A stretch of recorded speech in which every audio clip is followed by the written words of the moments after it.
Баршаңызға сәлем. Бүгін мен өте дәмді ауызда еритін Наполеон тортын пісіретін боламын. Ол үшін бізге 1 стакан суық су және 1 ас қасық 9% уксус, шым тұз, қасықтың ұшымен алсаңыздар болады. Жақсылап араластырамыз. Енді біз жұмсақ қамыр елейтін боламыз. Ол үшін ұнымызға сары майымызды салып, крошка жасаймыз. Сары май салқын болу керек. Теркадан өткізсеңіздер де болады. Осылай крошка жасадық.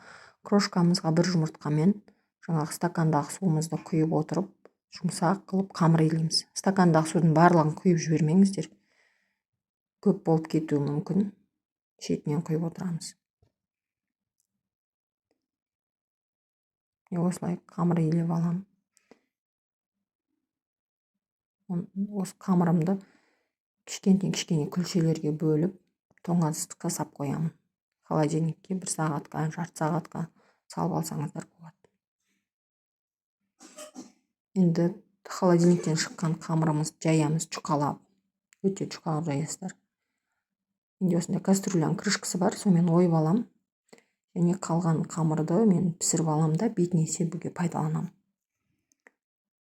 Табаға саламыз да енді 5 минутта пісіріп аламыз.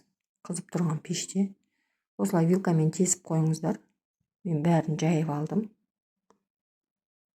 Осылай болып пісті. Енді кремін жағып бастаймын. Крем менде заварной.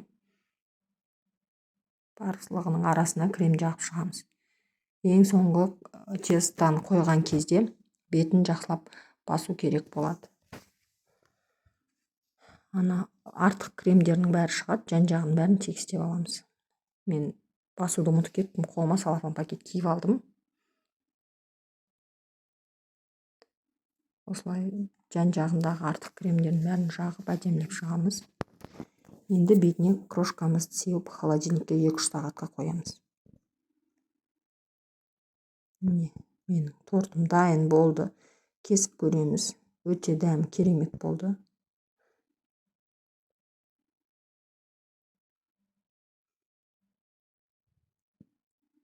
Сіздер де жасап көріңіздер, ас болсын. Сіздермен болған Тоғжан.